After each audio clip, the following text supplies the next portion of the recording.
The aquatic environment is the largest environment for life on our planet. Just like many other raw materials, there is no substitute for water. Meanwhile, human activities and climate change are causing the permanent degradation of the aquatic environment. Water always was and still is an indispensable element for the correct functioning of society, the economy, and the Earth's natural environment. It is also the source of dangerous cataclysms.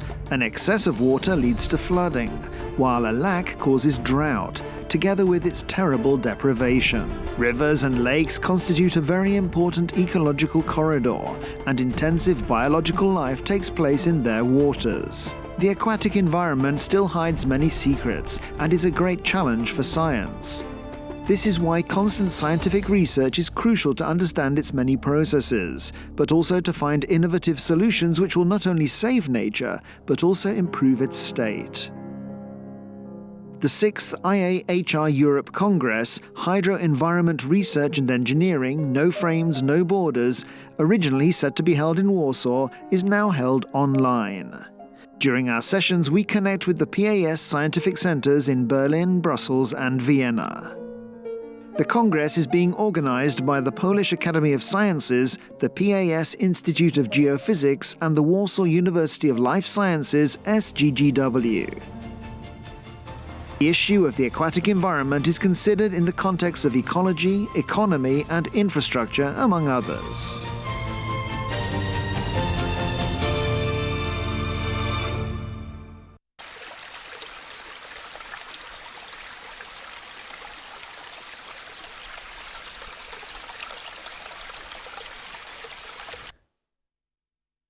Ladies and gentlemen, good morning. Welcome from Warsaw, actually the heart of Warsaw, which is so close to the Vistula River, the river that I will tell you about a little bit later. My name is Maciej Kautz, and I specialize in hosting and moderating conferences that are international and have to do with technology, economy, environment, climate change. And so many of these topics are going to be touched upon between today and Thursday, because this is a 4-day event. Very eventful, I believe, very full of great knowledge, and just really worth your attention. So, ladies and gentlemen, welcome to the 6th IAHR Europe Congress. I'm so glad that we're able to meet here on the old continent. Even though the continent is called this way, I believe that there will be very many innovative ideas touched upon here. The anniversary of IAHR, our wonderful organization that helps so many governments and just institutions around the world, and that connects so many members of academia. The anniversary we were supposed to celebrate last year, and we actually did, was 85th. And the only surprise that happened is that we're meeting a little bit later. And obviously, so many of you do realize the reason for that change. And so we were supposed to meet last summer here in Warsaw. We're still in here, but unable to meet in person. And we regret that, because we would love to meet you here so much. But we're still happy that thanks to an online conferencing mode, we're able to hear from you. And so we hope for interaction, and we hope for some great meetings that will happen virtually, but also in person. And one important piece of information I think worth considering is the numbers. And obviously we know that COVID-19 is a tremendous problem, and we hope so much that the future will come up with some great solutions. We obviously hope that the vaccine will help as well. But when it comes to numbers, 1.5 million people were killed or died because of COVID last year. But if we talk about air and water pollution, that number, according to a recent UN research, is 6 times bigger. And so that's 9 million people who had to die because of their water and because of air not being safe for them. And that's obviously because of burning of fossil fuels. And so we would hope that meetings as this one will help us change the whole scenario, and that the future will be much better, because we really need to take decisive actions, just like the one of the President-elect of the United States to rejoin the Paris Agreement. And I believe that this is not political, this is about something bigger. The common knowledge that we share about our climate and all the changes and how we want to react to that. I believe that it's important, and that's why we're meeting today. The Vistula River, called Wisła in Polish, is more than 1,000 kilometers long, and it has a diverse history. It actually has some parts that are very regulated and some parts that are much more natural. This river, actually represents so much of what's been done by human and by nature in the last century. So I believe that our keynote speech, the opening of this conference, will really be helpful for you to understand why Vistula is a good example of European rivers. And so this is our official opening. I'm so glad that no frames, no borders, the theme of our conference is with us and that we're finally able to kick it off. This is the moment to welcome one of our hosts, because when it comes to the organizers on the Polish part, then there's the Polish Academy of Sciences, and I'd like to meet the Vice President and also the Vice President of the IAHR Europe Division, Professor Pavo Ravinsky. Great to have you. And so this is this elbow bump. That's the name that is officially circulating. And I wonder, Professor, and I wanted to congratulate you and Professor Okruszko on organizing this great event, but I wonder about the feelings about it, because I know how much both of you wanted to meet in person and how many great events were planned to do at the river in Warsaw and so on. So that feels a little bit different. Yes, actually, we miss everybody very much in Poland, and we had a lot of plans, a lot of nice study trips that were planned for the people. So and summer is always so nice. This is something that we have to wait for the future. And I'm looking forward to your presentation. Thank you, Professor. Thank you very much. Good morning, ladies and gentlemen, distinguished guests, dear colleagues here in studio and all over the world watching us today. It is with great pleasure that I welcome you, officially I welcome you to the 6th IAHR Europe Congress. And we just mentioned this, you all realize that this Congress was born in pain and at a very challenging time. And the original dates of this Congress were June 29th to July 2nd of last year. Then we postponed it to early autumn, and finally we have met today in a completely new, innovative framework that we'll try to explain very soon in details. Public gatherings are being banned worldwide, and we, of course, have to face these new circumstances. And the good point is that we will be able to debate right here in safe and friendly circumstances, although we did have rich plans that we just mentioned for your stay in Warsaw, for your interesting study tours to various parts of Poland, but particularly along Vistula River. Let me mention that this Congress is organized under the umbrella of a European division of International Association of Hydro Environment Engineering and Research. And note that today the three representatives, including Professor Joseph Hunwai Lee, will have short speeches for you. This Congress is coordinated by three institutions, namely, and this was mentioned also by Maciej, by Polish Academy of Sciences, with its headquarters right here, and with the studio arranged also in the headquarters of the Polish Academy of Sciences. We will also meet a number of our guests who will speak to us from other centers of the Polish Academy of Sciences, located in Berlin, Brussels, and in Vienna. And we'll also connect with Sheffield for one of our keynote lectures. And let me mention two other organizers of this conference, of this Congress. The other one is the Warsaw University of Life Sciences, where my co-chair, Professor Okruszko, comes from. And just to explain, as a good friend of mine, I will later call him Tomek, and this is how we are going to talk to each other. And let me remind you that this university was supposed to provide a venue for our Congress in reality. The third institution is the Institute of Geophysics of the Polish Academy of Sciences, where I have privilege to run my own research. In a few minutes, you will listen to welcome addresses of the heads of those institutions. And when we talk about all these live events, please don't forget that on top of the live connections, the major part of your contributions may be found as pre-recorded presentations at the platform Meeting 15, the one that you just connected with us today. Let me also at this point acknowledge the services and support provided by colleagues from Nobel Congressing serving as Congress Secretariat. And I would very much welcome you if you text us or email whenever you have questions, doubts, want to share your opinions with us. And don't forget that during these live connections, you may actively contribute by sending comments or questions after clicking question mark seen in program of the live sessions.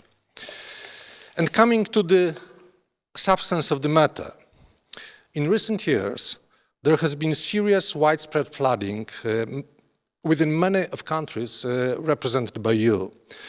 This has resulted in loss of life, risks of public health, damage of property and business, damage to ecosystems. On the other hand side, we dealt with disastrous droughts. For example, we face meaningful droughts here in Poland. The significant economic and social implications of them have led to growing concern and disquiet, and in many regions of the world, because the frequency of those extreme events may increase as a direct consequence of global warming. We also note that it will be reflected in numerous presentations here during the conference that deterioration of water quality is not a new problem at all, and also that speeding up the development of water resources in various regions of the world and the improvement of their environmental quality shall result in the enhancement of people's living standard as well as desire for peace. And under such circumstances, we cannot forget about curiosity-driven basic research, often bringing truly crucial transformation also in our field of studies. And what was mentioned before, the motto of our Congress is Hydro Environment Research and Engineering, no frames, no borders. And I would like to place some special emphasis on the main purpose of the Congress, which is to discuss ways not only to study, but also to protect water resources across and above the traditional borderlines between scientific disciplines. And issues related to hydrology and hydraulics straddle across the fields of geophysics, physics, environmental research, civil and environmental engineering, as well as mathematics, chemistry, biology, and computer science. Other borders, as mentioned in the title of the Congress, include administrative borders, including between specific states. After all, nature doesn't recognize any such boundaries, and we here, as research community, will prove it during this meeting, I hope. To conclude, let me stress that academia and science in general are in prime position in gathering and sharing knowledge, and I feel you will all agree water is a theme having universal appeal. So I would like to wish all our guests, all the participants and observers, decision makers, people also representing media, a profitable and enjoyable Congress. Thank you so much for joining us. And I would like to invite Tomek to say a few words on behalf of another hosting institution as well. Thank you.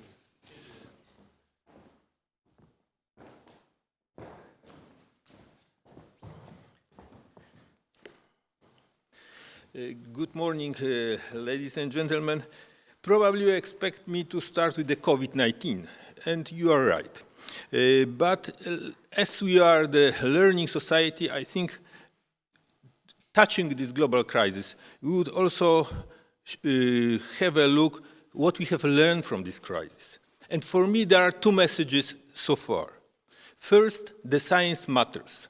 If we look on the enormous efforts of our healthcare system, about the authorities' recommendation, society, patients, but the science is a game changer.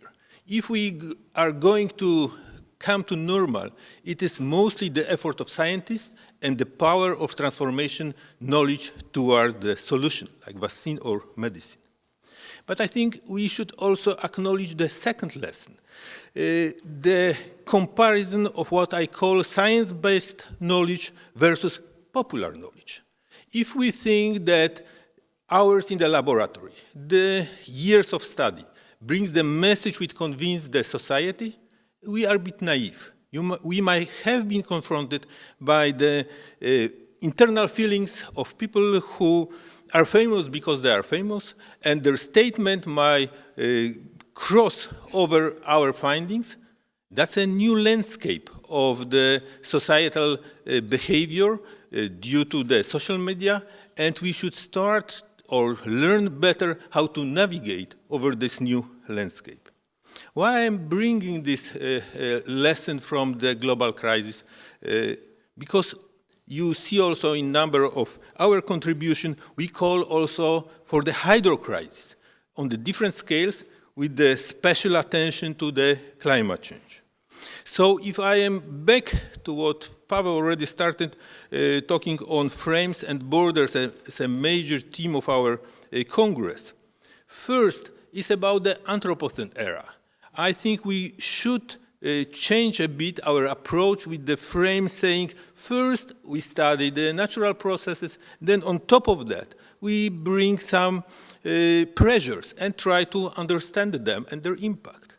I am afraid that if you look on our catchments, on our rivers, the impact of humans is so high that we should study them together. And in bigger scale, like a catchment, the social behavior of humans are integrated part of what we should learn or research. The second issue on crossing borders. Normally, you are trying to cross it towards our donors or scientific institution to get the money or transfer of our knowledge to the society. But I think in this new landscape I just mentioned, we should also cross the border to the public, found the new ways how to inform about our findings and get some confidence in that. We have more than 425 contributions, which you can see on meeting 15 platform.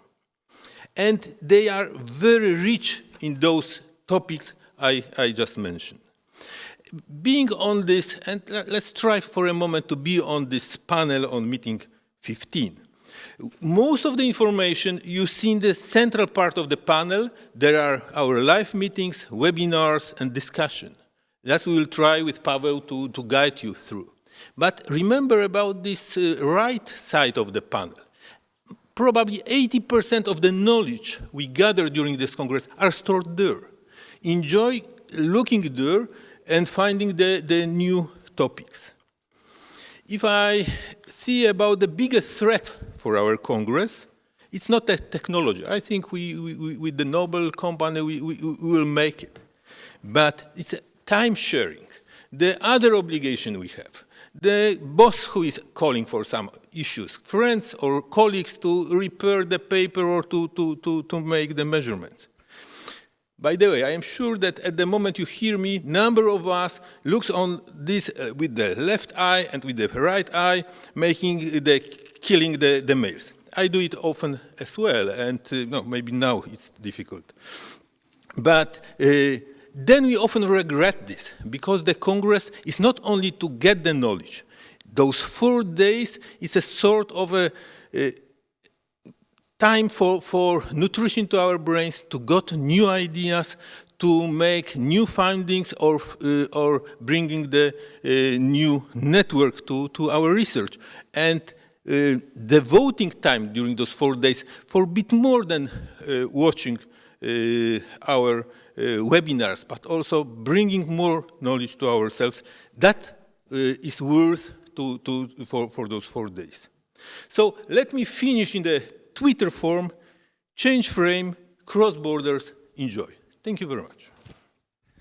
Thank you, Professor. Thank you very much. These were the 2 addresses by our hosts, and I'm so glad to tell you that they will be with us throughout the whole conference. They will be the one introducing speakers. And so Professor Ravinsky and Professor Okrushko will be present here. And I hope that you really take advantage of the platform that we're presenting you with. Meeting 5015, again, has a lot of opportunities for you. And on the list is this feature, for example, that lets you ask a question. And so just take a look at the screen where you're seeing us right now, and then on the bottom right hand side of your screen there's this little red question mark, and if you click on that, that's actually the way to ask a question, and then we will have a Q&A session with our speakers to really address your concerns, your issues, your ideas, and the more flow of interaction we have, the better. I am very excited for what's yet to come. This actually is the moment to welcome one of our speakers as well from the Institute of Geophysics and the Polish Academy of Science. This is Professor Monika Kalinowska. Good morning, welcome everyone. My name is Monika Kalinowska. I'm working at the Institute of Geophysics, Polish Academy of Sciences here in Warsaw, and I'm very happy that despite this very difficult overworld situation, we can finally meet each other. I'm sure that the Congress in this virtual form will be very profitable for all of us. And as a chair of program committee, I would like to thank you for that, all of you, since your contribution already from the very beginning was beyond our all expectations. Starting from the response for the special session calls, while more than 40 special sessions have been proposed, and finally most of them have been accepted. As a result of this week we will have a chance to gather around the most important and most interested topics on which we are currently working on. We are also happy for young scientists' activity and their response for competitions and courses and master classes that we were planned for them. Not all of them will be finally run in our virtual form, but such activity shows the importance of such actions. And finally, the abstract submission and your response for the call was also very impressive. We received more than 550 abstracts, and 424 have been finally accepted. And here I have to stress the very, very hard work of our program committee together with special session conveners. 138 people performed more than 1,000 reviews, and some of them had to be done twice or more. As a result, I hope we will discover during the whole week the very high quality posters and presentations. I wish you all very fruitful meetings and discussions during the whole week. Thank you for your attention. Thank you very much, Professor Kalinowska. We will have another representative of the Institute coming here very soon. But I'd like us to connect with a distant world. Well, from the Warsaw perspective at least, it's 10:25 a.m. here in Poland, and that will translate to 5 p.m., 5:25 in Hong Kong, which is so different because the temperature in Warsaw is about -5 degrees Celsius, and in Hong Kong that's like 21, very sunny, and that's 70 Fahrenheit. This is where Professor Joseph Lee is situated, if I'm not mistaken. Is that correct, Professor? Yes, thank you, Chairman. Thank you, sir. I'd like to say a few words by making use to a few PowerPoint slides. And if you don't mind, I just go back to share the screen. Sure. Just hold on. Dear Professor Ravinsky, Professor Okrushko, distinguished guests, ladies and gentlemen. On behalf of IAHR, I'd like to extend a very warm welcome to this 6th Europe Congress hosted by the Polish Academy of Sciences and the Warsaw University of Life Sciences. I'd first like to congratulate the local organizing committee, the scientific committees, for mounting an attractive scientific program under very challenging COVID times. The Europe Congress is an important IAHR flagship event, and I'm very pleased that this is taking place, especially at the beginning of the year of the ox. Congratulations. I'd like to take this opportunity to say a few words about IAHR and some of the recent happenings. To those of you who are new to IAHR, we are a global international organization founded by the directors of the hydraulic research labs in Europe. And currently, our secretariat is based in both Madrid and Beijing. Over the past 85 years, IAHR has made lasting contributions to the development of water engineering and the protection of the environment. And we are an organization that produces high quality knowledge products that lead the industry. Our IAHR monographs have been defining the frontiers of research and practice in areas that include environmental fluid mechanics, hydraulic structures, and water quality control, to name just a few. And many of our institute members have provided the scientific and engineering know-how to support the sustainable development of many countries. Hydro environment engineering and research is at the core of sustainability and adaptation to climate change. As Bill Gates said just today, earlier today, if you hear BBC, climate change challenges are far more challenging and far more difficult than that of the COVID pandemic. And the strategic development of IAHR is best illustrated by some of the programs we put up recently, two months ago during the IAHR 85th anniversary summit in December 2020. And so very briefly, our strategic direction is as follows.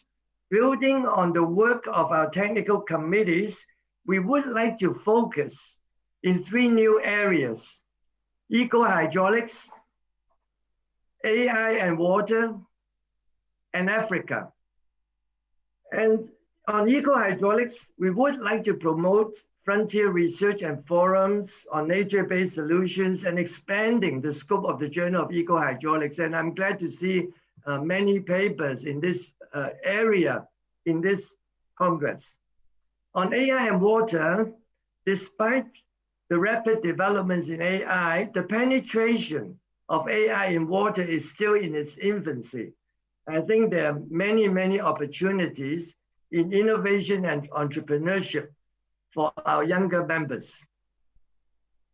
Thirdly, as regards Africa, we would like to aim to promote awareness of our members on African issues and engender collaboration in a big way with African researchers doing meaningful work related to climate change in this continent of increasing global importance. And during the 85th anniversary summit, We organized thematic sessions on these 3 directions, and the talks have attracted tens of thousands of visits from over 100 countries.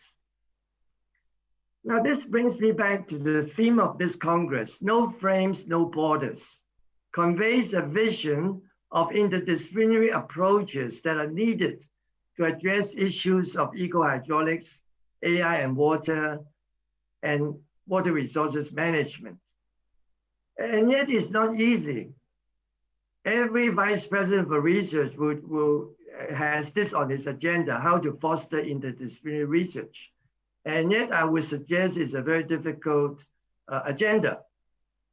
As an example, I remember vividly back in 1996, we were trying to solve some sewage strategy problems in the important water body at the border between Shenzhen and Hong Kong, Deep Bay, using state-of-the-art 3D models. Now, as of today, 25 years later, the prediction of the interaction of hydrodynamics, nutrients, algae, fisheries, and carbon reduction, most importantly, still remains a significant challenge, and much exciting R&D needs to be done. And so my single message to the colleagues here today is to appeal to you, to the researchers in this Congress, to develop and to produce an IHR monograph that will lead the water profession in the same way as our classic IAHR monographs. I very much hope this will happen, and I very much hope that all the outstanding researchers here today will brainstorm about it. So in closing, I would like to thank the Division, Professor Kizoni, and LOC for a nice event. I look forward to visiting Warsaw one day, romantic, cultural place that I've never been there. And I wish this conference every success. Thank you. Thank you very much, Professor. And I wonder if you hope that next year, that is 2022, you might be able to come to Europe, and that will be Granada, if I'm correct, right? Do you hope for that? Yes. We will be hosting the Granada Congress next year, definitely. Yeah. And so I hope to meet everybody at that time. Yeah, thank you. I'm crossing my fingers for that conference as well, and so that we can actually meet in person. And I would like to thank you for your key messages, including Africa, raising awareness, AI, and so much more than we just need to do if we here, as professors, as members of academia, as representatives of major institutions, if we start to take action, because this really is this decisive moment, and I think so many people would agree with that. That was live from Hong Kong. Actually, Professor Lee is from the Hong Kong University of Science and Technology. I'd like to welcome our Polish representative. Since 2015, he's been the president of the Polish Academy of Sciences, Professor Jerzy Duszyński, Polish biochemist and professor of biological sciences. Great to have you, Professor. Thank you very much. This is the elbow bump. Professor, can I have just one question?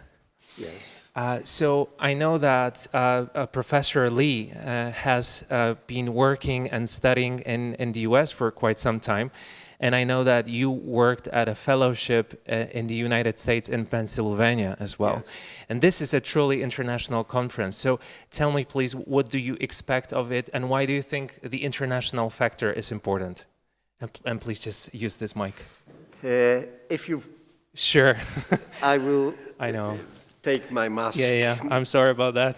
Yes. So, of course, international dimension, no borders, is crucial.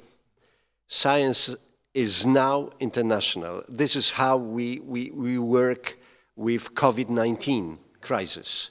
And I hope this is how we will work with water crisis and climate crisis.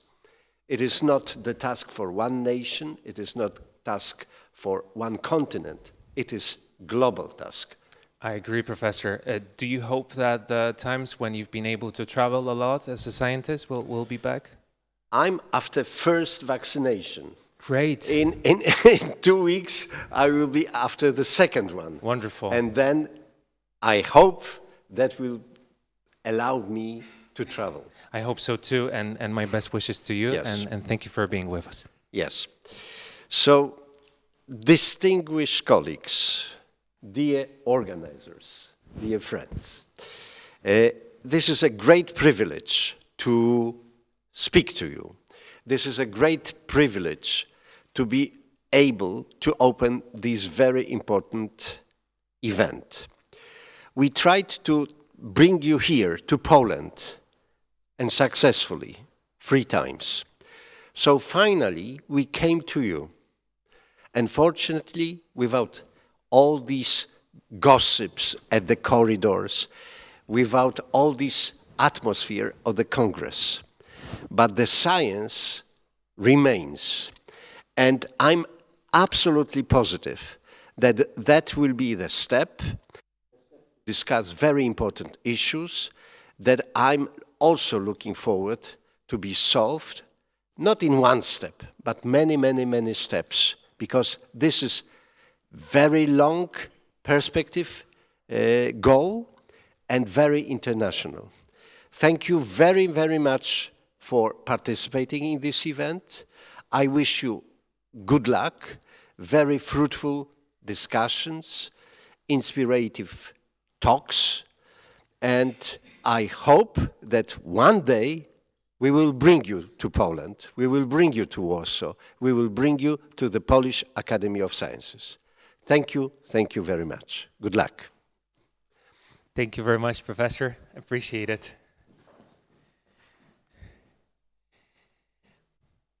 As you know, and as you might remember, Professor Okruszko just mentioned the fact that we were supposed to be situated in the Warsaw University of Life Sciences. And the reason why we're in the Polish Academy of Sciences, which is also a wonderful place, is that we're not meeting in person. So we do not need stages or halls or rooms as big as they could fill so many people. But we're online and we can hear from each other. And I'd love to hear from the rector of Warsaw University of Life Sciences, who actually graduated from that university, but that was, I checked that 28 years ago. Okay, so I love that story.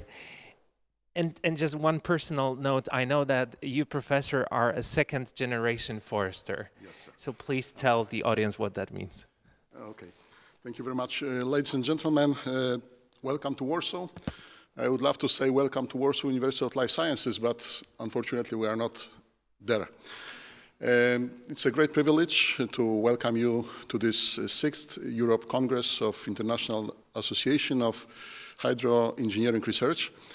And I'm really convinced that this meeting, despite of the circumstances and despite of the conditions we work with, is going to be fruitful, even without what's the most important, face-to-face contact between us scientists. As it was mentioned, I am a second-generation forester, so all these issues related to environment, to water, to climate are very close to my heart. And I'm not talking to several hundred or hundreds of scientists on the other side of the computer as to somebody who is completely stranger. We are all scientists working with environment, working with human life and human environment.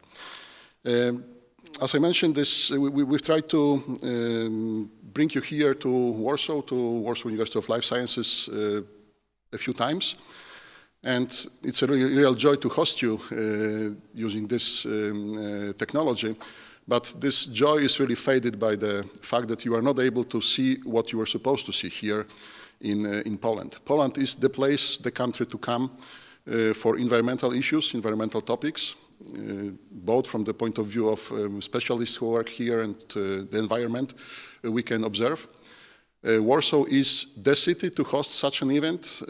This is the city that really tries to implement sustainable and green development into its veins. And it contains Vistula River, Wisła, which is the a real example of a real treasure for people dealing with environment, with hydrology, with environmental engineering. It consists of two banks. The Western Bank is built in the industrial way, and the Eastern Bank is natural. And it's really something we wanted to show you, but unfortunately it was impossible. And the Warsaw University of Life Sciences, our campus, is the place, the venue for this kind of issues, this kind of topics. Unfortunately, you are not able to see it. Okay, you have some clips and movies and pictures available on the web, but this is not the same. We are located in the center of a big city, in the residential area of Rusynów, surrounded by a few 100,000 people. But at the same time, our 70 hectares of the campus hosts institutes and faculties related to agricultural, environmental, biological, technical, economic sciences. We cover all possible scopes this Congress is devoted to. And what's more, we are located in the beautiful landscape. We have riparian vegetation, we have meadows, we have swamps, we have animals, everything on the campus, and it's a pity you cannot see that. But anyway, I hope that you can hear a lot, you can see a lot, and welcome once again to this Congress, and I do hope you will come to Warsaw, you will come to our university, not only for congresses and things like that, but really to collaborate with us and also to enjoy people and enjoy environment. Good luck. Thank you, Professor. Thank you very much.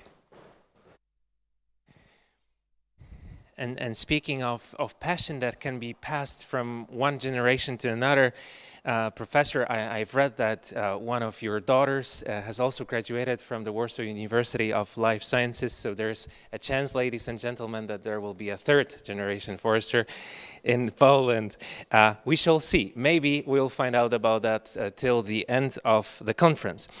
But because this is really the opening ceremony, I'd like us to hear more from the people engaged in the whole process. The director of the Institute of Geophysics of the Polish Academy of Sciences, a very respected scientist, very respected for her work in seismology, Professor Beata Orlecka-Sikora is with us. Great to have you. And so let's just do this. And the stage is yours. Thank you. Good morning, good afternoon, ladies and gentlemen. I am very honored to participate in the opening of this meeting, this prestigious Congress. I am delighted that the International Association of Hydro, Environment and Engineering Research selected Warsaw, Poland, for this event. And Institute of Geophysics, Polish Academy of Sciences got opportunity to be involved in organization of this meeting. Institute of Geophysics, Polish Academy of Sciences is one of the leading research institutions in the earth sciences in Poland. We provide expert geophysical knowledge, data and research infrastructure. We undertake innovative projects addressing key geophysical challenges driven by climate changes, anthropogenic and natural hazards, georesources supply, geodynamics of earth science, and curiosity to understand the geosystem as a whole. Following motto of 6th IAHR Congress, no frames, no borders, I wish to highlight that language of science knows no borders. We scientists speak the same international language of science. Science helps promote understanding among people and thrives on openness. Although this meeting has a new format and many of sessions is moved into a virtual environment, it still provides a great platform to share global knowledge, expertise, ideas which pave way to address key water-related and other world's contemporary challenges. I hope that you will be able to present your wonderful research conducted in many various labs over the world in these adverse conditions. Let's science fly without borders while we are unable at this moment. I wish you very fruitful and inspiring meetings. Thank you for participating in this meeting. Thank you. Thank you very much, Professor. We will be able to hear more from our scientists, and I would love so much to hear from you, dear audience. So make sure to always use this question mark button to actually ask us questions and just let us know what your general feelings are and where you're watching from, because I know that there are many more than 50 countries around the world who are tuning in, and so that's really exciting to be able to be in so many places of the world at the same time. And this is here in Poland, but there's somebody else in Italy. And so forgive my Italian, but I will try to read the name of the university. So that's Università degli Studi della Campagna Luigi Vanvitelli, Dipartimento di Ingegneria Civile. Professor Corrado Gisoni, buongiorno. Good morning. Good morning, everybody. So how was my Italian? Yeah, it was rather good. I must congratulate with you. So very Grazie mille. It's really excellent. I try to share my video. Sure. I'm going to let you know when that works.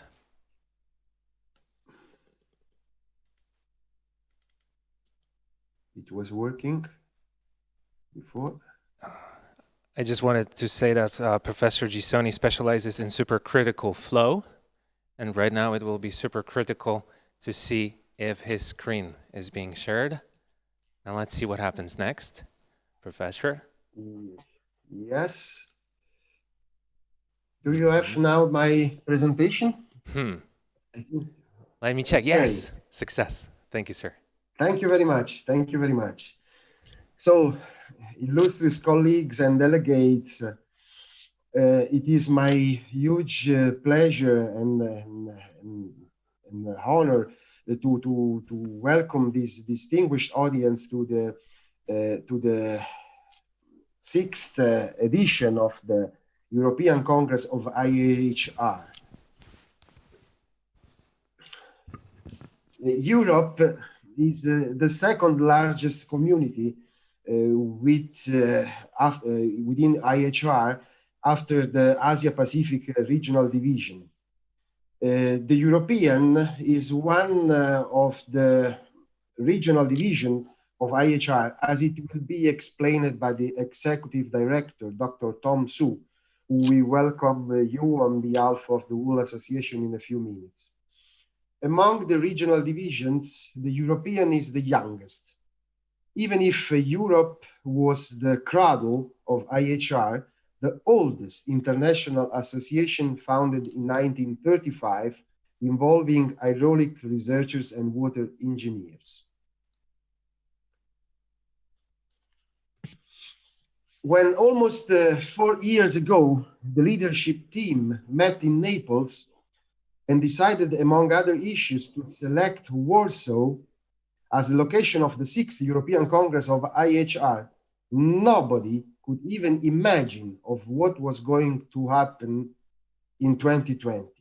Even during the official preparatory meeting in Warsaw in June 2019, everything was neatly prepared to host this important event, the first located at the eastern front of the old continent. It is indeed a strange feeling when looking at the pictures with unmasked people peacefully sitting during a working meeting, as well as enjoying the pleasures from the Neapolitan cuisine and coffee. Anyway, our scientific community had to find solutions not only for the climate change adaptation, but also for the conference change adaptation due to the terrible COVID-19 pandemic. And I am very grateful to the Polish colleagues and friends because they made all the efforts to make this event to happen. In 2010, the first IHR Congress was hosted in Edinburgh, Scotland. Indeed, it was a real baptism of fire thanks to the unexpected volcano eruption in Iceland, which affected dramatically the flight traffic all over Europe. The pronunciation of the volcano name was a nightmare for journalists and newscasters, so I will not even try to repeat it. After Edinburgh, the next 4 editions were successfully held in Munich, Porto, Liège, Trento, thus establishing a stable conference series for our scientific and technical community. Today, we open the 6th edition of the European Division Conference that intends to continue the tradition with an increasing interest to the crucial role played by young students and researchers. Without their enthusiasm and perseverance, it will be hard to guarantee a brilliant future for IHR. Professor Ravinsky presented some figures and details about the organization of the Congress, but I can preliminarily state that the results are very promising, despite of the difficulties imposed by the Corona age. But let's go back to the mission of IHR European Division. Among several tasks, 3 deserve particular attention. First, to promote initiatives for students and young researchers. This peculiar consideration toward the younger and future colleagues certainly differentiates our regional division from the others. Second, to facilitate and enhance the cooperation between IHR members within a continental context. Third, to attract and involve the world of professional and engineering. These goals particularly inspired the organization of Warsaw. Beside other issues, during the past biennium, the leadership team worked to mitigate the heterogeneous geographic distribution of European members that shows a significant gap between Eastern countries and the rest of the region. The location of the 6th Europe IHR Congress certainly represents an important step in this direction.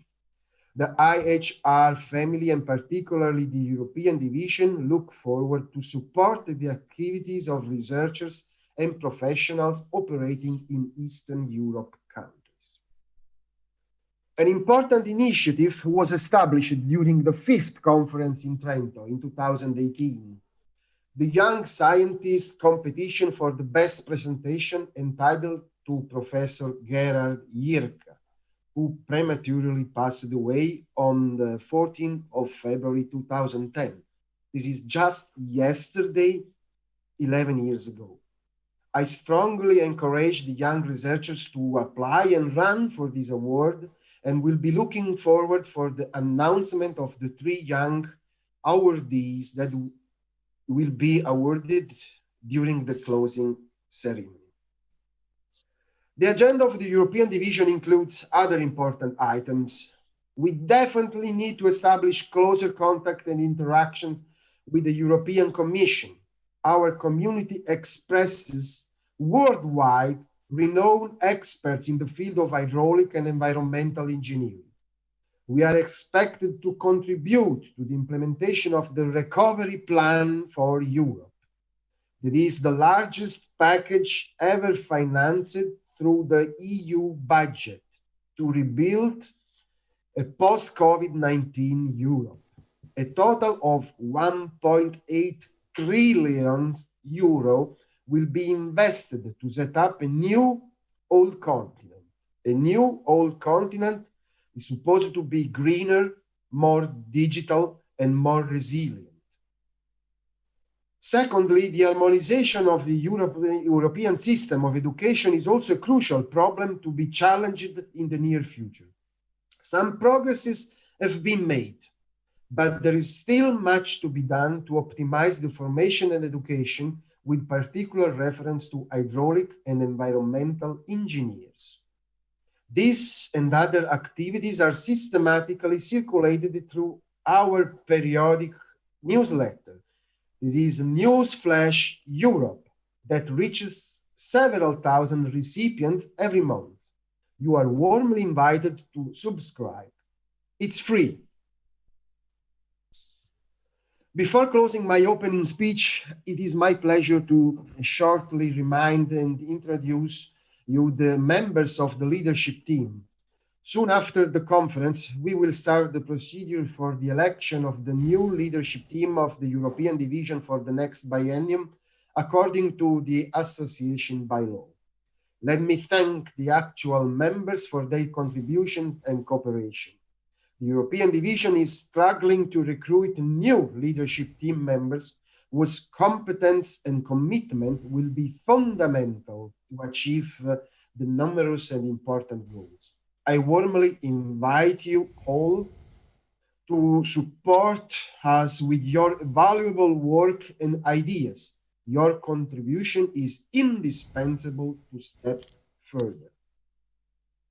Finally, I hope to thank the LOC of this conference, with particular mention for Professor Pavel Ravinsky, I can say my dear friend Pavel, and Professor Thomas Okrusko, and their valuable staff, whose effort and enthusiasm made possible the organization of this event. Colleagues and delegates, I'm sure that your massive participation and high-quality scientific contributions will certainly guarantee this conference to be a productive and stimulating event. Let's just hope to go back to handshaking and traditional conference format as soon as possible. Thank you.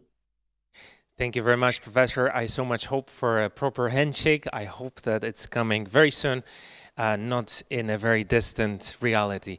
So thank you, molto grazie, and have a great day. And please stay tuned to the conference, okay? Thank you. Yes, sir. And so Professor Gisoni just mentioned Mr. Tom Su, who is the IAHR Executive Director, and he will be the next one to speak. But before that happens, I just wanted to give you a little bit of weather background again, because as I told you, Warsaw is rather snowy and cold, and then you've got Hong Kong, which is very sunny and very warm, and then Montpellier, France, is where our next guest is connecting from, and that is somewhere in between, because it's 10 degrees, that's like 50 Fahrenheit, and it's rather rainy there. But I hope that the atmosphere and the expectations are great there, and so let's hear from Tom Su. Hello. Distinguished guests, colleagues and friends, many thanks for inviting me to say a few short words on behalf of IAHR. Firstly, I would like to warmly thank the City of Warsaw and the organisers, the Institute of Geophysics, the Warsaw University of Life Sciences, and the Polish Academy of Sciences. Thank you for firstly setting out to physically host this 6th edition of the IAHR Europe Congress in the wonderful and historic city of Warsaw, and then, with the global pandemic, finding innovative ways to use the Congress to connect the hydro environment community via the special program of the coming days that takes all of us across to various studios, hubs, and homes throughout Europe and the world. IAHR is a worldwide independent member-based association that was established 85 years ago by the major European hydraulic research institutes. Since then, water issues, development paradigms, and IAHR have evolved a long way. Today, IAHR brings together around 4,000 members from all over the world.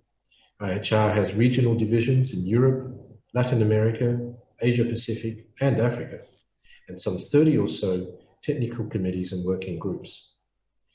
Our vision is to bring together the world's engineers, the world's experts, researchers, and organizations to accelerate solutions and knowledge discovery about the water environment.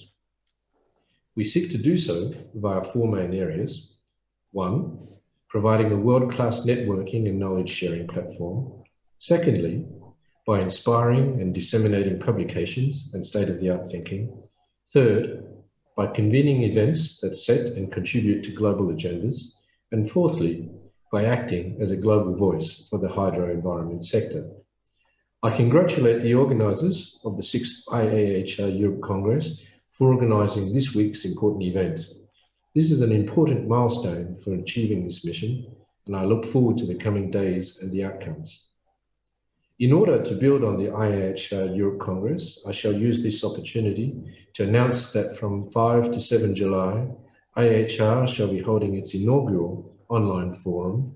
It's an occasion where in the days surrounding the forum, all 30 or so of our various technical committees and working groups of IAHR from all over the world shall be called upon to showcase their unique perspectives and knowledge on the issues and directions of their specific fields. I warmly invite you to attend the online forum as a follow-up on the knowledge, the networks, and the relationships that will be built during this 6th European IAHR Congress. Europe is facing increasing water challenges. We recognise that they're extremely diverse challenges, ranging from scarcity problems of the Mediterranean to climate change threats in low-lying nations to the collective challenge of water framework directives to restore good ecological status of European water bodies. In this context, this year's Congress theme of No Frame, No Borders is very timely.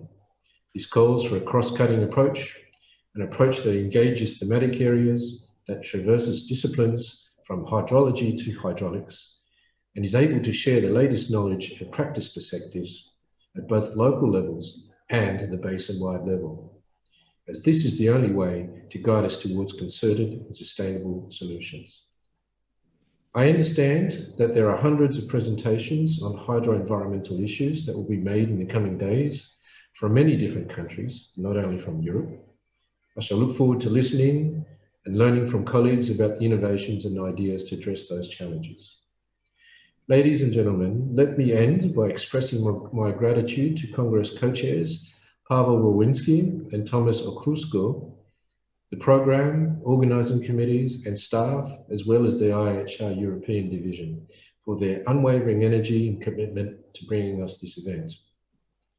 IAHR is honoured to be able to provide ways to keep our hydro environment community strong, active, and to help us to get together to create and share knowledge. I hope that you enjoy the 6th IAHR European Congress, and if you do, I warmly invite you to join us, become a member of the IAHR community, and we can strengthen our work together. Many thanks again to the organisers. I shall look forward to listening to the presentations during the week, and I wish everyone a very fruitful Congress. Thank you very much, Mr. Su. I appreciate that. And I can reveal a little bit of my behind the scenes when I'm preparing for a conference like this one. I really like to check a lot of social media profiles, especially those professional ones of our speakers. And actually, when I visited Tom Su's professional account, I saw that he recently posted an update about something that Unesco did in Montpellier, where he lives. And they actually inaugurated a new international research center that's very important for water sciences. And so I hope that's also important to emphasize. You can actually check that out. It happened on the 2nd of February, and that's Unesco, the organization that our next speaker will represent. The director of Unesco IHP Secretariat, Mr. Abu Amani, is going to be here on the screen. Good morning, good afternoon, good evening, ladies and gentlemen. I'm delighted and honored to be with you, even though virtually, on the occasion of the 6th IAHR Europe Congress, gathering eminent scientists, engineers, and various stakeholders. I would like to convey our best wishes and to thank the organizers for inviting Unesco. Ladies and gentlemen, we can firmly assert that water is a prerequisite to achieve Agenda 2030 and other water-related international agendas, such as the Paris Agreement on Climate Change and the Sendai Framework on Disaster Risk Reduction. There is no SDG which is not directly or indirectly related to water. So any progress on SDG 6 will certainly have ripple effects on other SDGs. Unfortunately, SDG 6 is alarmingly off track, And COVID-19 has painfully reminded us the urgency to address the challenges related to the access to clean water and sanitation for all.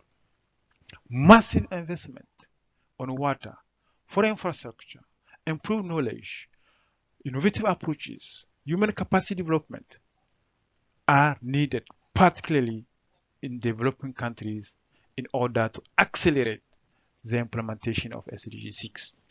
Empowerment of girls and women is crucial for any meaningful progress. Ladies and gentlemen, I wish to inform you that the new 9th phase of the UNESCO Intergovernmental Hydrological Program is in preparation.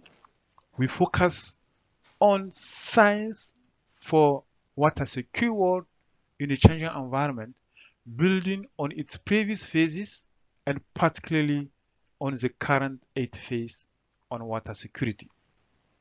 UNESCO is committed to advancing the water-related SDGs and agendas through the mobilization of its unique water family, including the Intergovernmental Hydrological Program and its national committees in 169 countries, the World Water Assessment Program, which is producing the United Nations World Water Development Report on behalf of UN Water, as well as UNESCO 36 water centers and 65 water chairs globally. The UNESCO family includes also more than 18 water initiatives and flagships and related to various scientific networks. Like the UNESCO water family, your scientific community has an important role to play in building capacity and providing solid science and scientific knowledge for inclusive, evidence-based and gender transformative policies and sustainable water development and management. Water education at all levels need to be improved, and UNESCO is engaged in mobilizing all the partners, such as your community, to ensure that each country can rely on the most adequate water education programs. Due to its mandates, UNESCO promotes scientific cooperation and open science for better and fair access to data and the result of research for sustainable development. UNESCO water programs promote holistic, integrated, and interdisciplinary scientific approaches to address complex water challenges, able to connect water, human, and nature, with the good example of Eco-Hydrology program. Since 2011, 26 Eco-Hydrology demonstration sites have been established in 19 countries to validate and quantify the effectiveness of eco-hydrological solutions and to harness the potential of nature-based solutions. I'm inviting you to participate today at 2 p.m. in the session dedicated to eco-hydrology, translation of science into innovations and solutions. Ladies and gentlemen, let's join our forces and efforts in supporting governments, communities with sound knowledge and enhanced capacity for evidence-based decision-making on water management and governance for a water-secure world, building back better, and leaving one behind. I wish you a wonderful and fruitful Congress. Stay safe all. Thank you. Thank you very much, Mr. Director. We appreciate it. And we hope to hear more from you, and we hope that you will stay tuned to the whole conference. Right now, I'd like to tell you about the city of Warsaw, the heart of Poland, and a little bit about the changes, the positive changes that are happening here. To name just one, There are 160 electric city buses right now, and that's a recent development. There are more coming up, and we're excited about that. But I know a person who might be even more excited about that because she's the head coordinator for sustainable development and greenery, the capital city of Warsaw, Dr. Justyna Glusman. Great to be joined by you in your city. Dr. Glusman, if I may, I just wanted to ask about this one thing, because a few weeks ago we had this huge charity organization which is called Wielka Orkiestra Świątecznej Pomocy here in Poland, and I've seen that you were involved in that, and one person well, there will be a lot of people who were on an auction because it's auction based, and they could actually win a chance to walk with you in the city of Warsaw. And I wonder what the walk could be like. What would you show to them? Because maybe the people who are watching us could be interested in what's so interesting about the green Warsaw. Well, it's a surprise. Indeed, there were a lot of people auctioning, and we offered a walk and also a few plants as a gift after the walk. And the walk is going to be in one of our nature reserves in the city center that we have a lot. So I will not reveal the exact location, and let's see, we will make a recap in the social media. But I'm sure it will be very interesting and attractive. That's very exciting. And I hope to be interesting too. Sure. Well, the walk could be fun. And thank you for joining us to talk about the climate change. Thank you. Hi, hello everyone. Good morning and good afternoon to those in other parts of the world.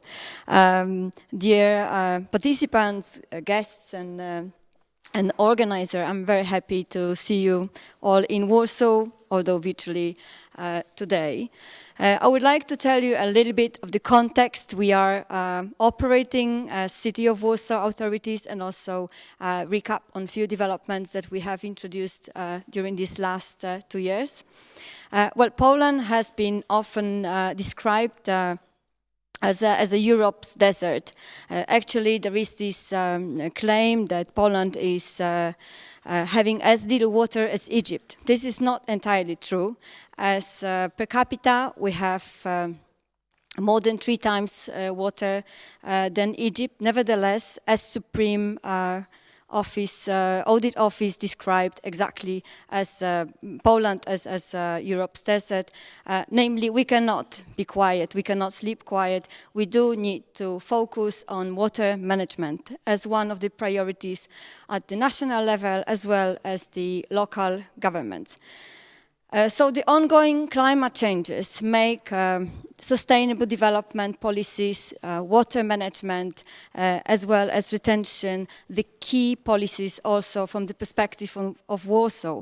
This has been recognized in the new edition of the Warsaw Environmental Policy for the years 2021-2024, which treats and redefines environment as a key element of urban well-being and also a basic resource of the city.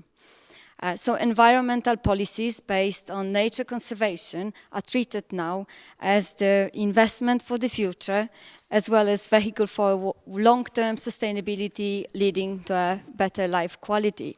So also in 2021 defines itself with a holistic notion of a city as ecosystem, and with integrated approach to municipal policies. The threats we are facing are more days without rain and droughts, and also more days with heavy rains and flooding, more days with very hot temperatures, but also more days with temperatures around 0 degrees and related slippery surfaces. So the city faces 2 global in nature challenges. First of all, it's trying to prevent climate change, and secondly, trying to adapt to climate changes already ongoing by building city resilience. And we have done so through adoption of 2 framework documents. One is the Warsaw Strategy for Adaptation, Adapt City, and the second, the Green City Action Plan, that is defining giving the blueprint for emission greenhouse emission reduction. And we work on that together with the European Bank for Reconstruction of Development and the NGO C4D Cities. So the resilience of Warsaw is being built based on three major elements: is water, greenery, and air, which are obviously very closely related. So Warsaw is to be blue and green, and blue and green infrastructure obviously has a major goal to retain more water in the city area and to grow green areas, but also to help to mitigate climate change by absorption of carbon dioxide, by cleaning the air. And that all with accompanying number of very important social and economic benefits. So in terms of water, what we do, we have implemented like a very comprehensive water protection program for the city of Warsaw last year, and it's based on 6 pillars. First of all, on subsidizing the construction of water tanks by Warsaw citizens, protection of natural retention areas such as lakes, rivers, peat bogs, swamps, and wetlands, depaving of non-permeable surfaces, changing drain function from draining to watering, adjusting the zoning procedures to prevent urban drainage. And obviously, Vistora River, what has already been mentioned during this conference, is our great treasure and a wonder. The only such area in the city center. It's called Middle Vistula Valley, and it's a special protection area and Europe Nature 2000 network. And there is this anecdote circulating in Warsaw when a group of foreign visitors came to see a new boulevards, and Warsaw authorities representatives were telling them about this wonderful development and newly built boulevards next to the city center with modern sports and leisure facilities. Once the guests have appreciated and admired the construction, they have asked, well, how have you planted these trees on the other riverbank? Well, we haven't. We just let the nature to take its course. So what we are doing with Vistula River is to protect the nature over there. And we consider this as a major city asset. It's a very rich habitat with a number of species, more than 20 species of protected birds, wild valuable plants, and all sorts of wildlife. So we manage the Vistula banks consciously and by design, leaving the nature to flourish and Warsaw citizens to enjoy nature in the city center. In the context of greenery, we have introduced a comprehensive system for advanced greenery management, and that's a unique solution in Poland, perhaps also in Europe. And it's based on the innovative technological tools and also novel approach to procedures. And the whole system is constructed with a purpose to provide up-to-date database of more than 9 million trees that grow in Warsaw and provide information about their health condition. So the system main elements are the tree rights charter with 7 accompanying standards, the tree canopy map, the tree trunk location map, green areas classification system, and also valuation of ecosystem services. We want to have an information on exact value that these trees are providing to Warsaw citizens to protect them accordingly. So all of these initiatives, they prove that blue and green infrastructure is in the center of Warsaw novel policy approach, and we have started to redevelop our goals. And the main one is to, which Mayor Trzaskowski has declared recently, is to achieve climate neutrality by 2050, the latest. It's a huge challenge, we all know that. So we are focusing in our day-to-day actions on the 3 pillars that I have already mentioned, the water, greenery, and air, which we consider the most valuable assets and elements of our policy making. So I hope that you have a great conference, very fruitful discussions, and a wonderful day. Thank you. Thank you very much. Thank you very much, Dr. Glusman. Thank you. My pleasure. I'm so happy to tell you that some of the great features of Warsaw will actually be visible in the clip that you will see in about a few minutes. But before that, I'd like to tell you that we're approaching this magical moment of our keynote speech, which is all the more important because it has to do with the Vistula River, the different trends that have shaped the river, how nature and human touch have really shaped this wonderful river and what the future might be. Speaking of current affairs, a few days and maybe a week ago, we've all heard the dangerous news about Płock, a town, a city in Poland that has been threatened by the risk of a flooding, and that has to do with ice, with low temperatures, and the disturbed flow of water. And so I wonder about that because we're still in the process of finding out what's about to happen, and that's coming soon, very soon actually. But before that, I'd like you to see a few clips from IAHR, from Warsaw, and from what's going to happen here. Thank you very much, and stay tuned, please.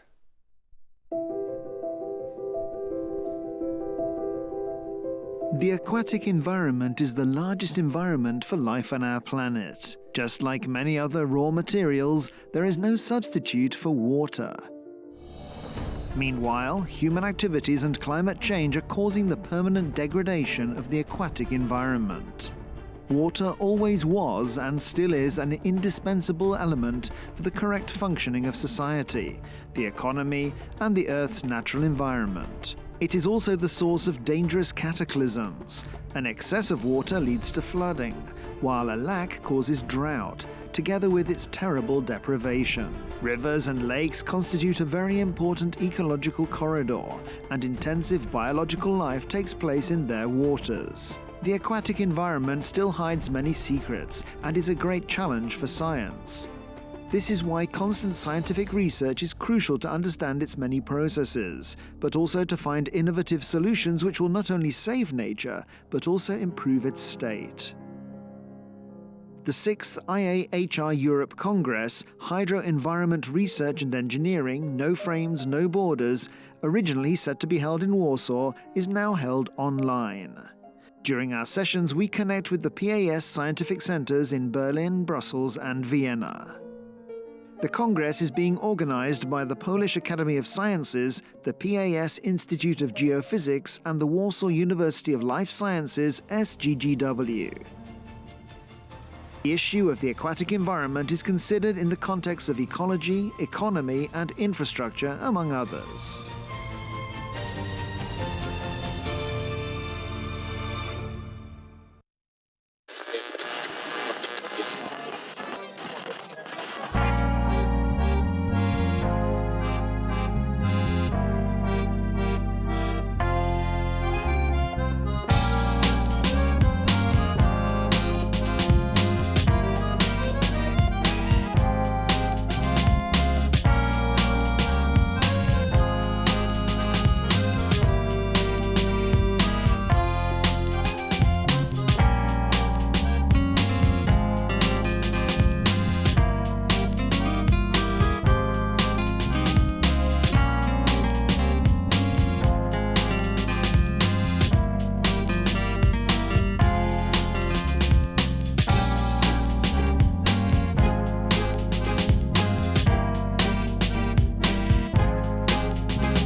This is Carla from Italy, a young scientist who holds a PhD in botany.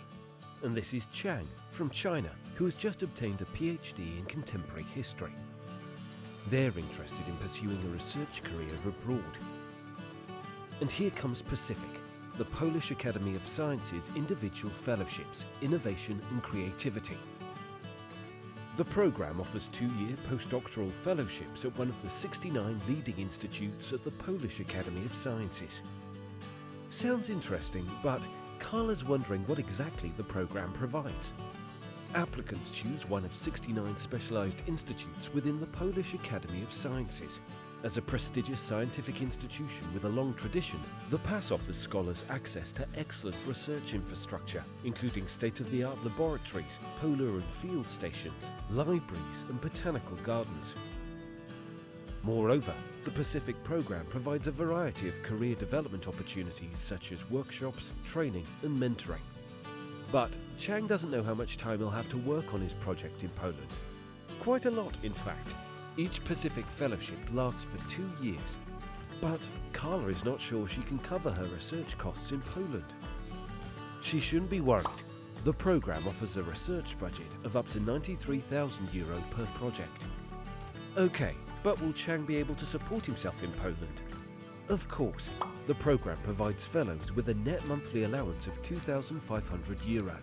For those who decide to come to Poland with their families, there is an additional family allowance. The Pacific program offers 50 fellowships to researchers of any nationality working in any field of research. We are looking for scientists at the postdoctoral level. Importantly, candidates should not have resided or carried out their main activities in Poland for more than 1 year out of the 3 years prior to the course deadline. The Pacific program is an excellent opportunity. Should you be interested, please visit the www.pacific.pan.pl website, where you will find all necessary information. The closing date for the first call is June the 30th, 2021. The deadline for the second call is December the 30th, 2021. See you in Poland.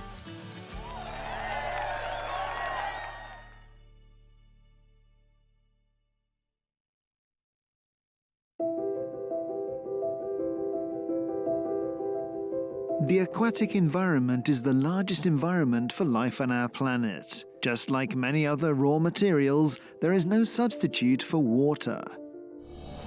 Meanwhile, human activities and climate change are causing the permanent degradation of the aquatic environment. Water always was and still is an indispensable element for the correct functioning of society, the economy, and the Earth's natural environment. It is also the source of dangerous cataclysms.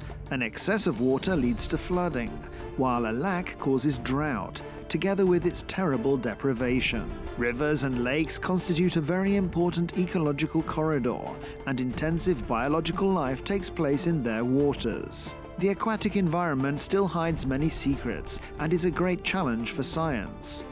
This is why constant scientific research is crucial to understand its many processes, but also to find innovative solutions which will not only save nature, but also improve its state.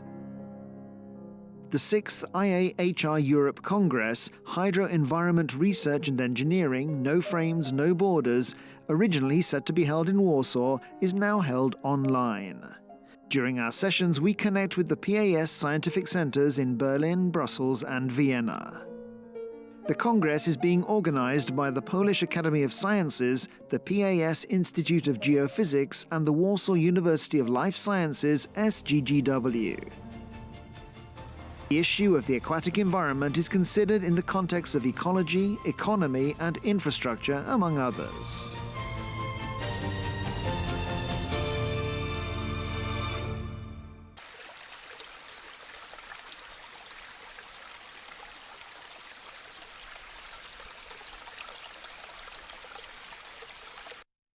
Hello, everybody. Great to have you. My name is Maciej Kautz, and this is the 6th IAHR Europe Congress. I'm so excited that you're still here. We hear that there are numerous people watching the event, and they're right, because actually this is the moment to follow. I'm with Professor Artur Magnuszewski. Great to have you, Professor. Good morning. You represent the Hydrology Department of the University of Warsaw, which happens to be the biggest university in Poland. And I wonder how many people have asked you about Vistula and especially the city of Płock recently because of the flooding risk. Yeah, the topic is really hot, I would like Yeah, to say, and it's really is some point of concern. But luckily, I think the weather will change and will solve the problem of the ice jam. Actually, on the presentation, I will show some of the recent satellite images of this big ice jam which we have on the Vistora River. Yeah, that is great, and I'm hoping for some good news. And if you are the messenger of these good pieces of information, that's really great. I'd like to ask you about the river itself. Do you think that it represents our history, the history of Poland and of Europe very well? Yeah, this is a quite interesting river because it's very diverse. Also, if you would like to explain why it is diverse, because of the historical reasons. So it's very deeply dived in the history. And we could say sometimes that it's a little bit complicated. Yes, it is. It's great to have you to really explain all those complex issues. Thank you, Professor, and I hope you will enjoy your presentation. We will for sure. Thank you. So my presentation is about the Vistora River, and the idea was to show you that this is quite important river, not only in Poland.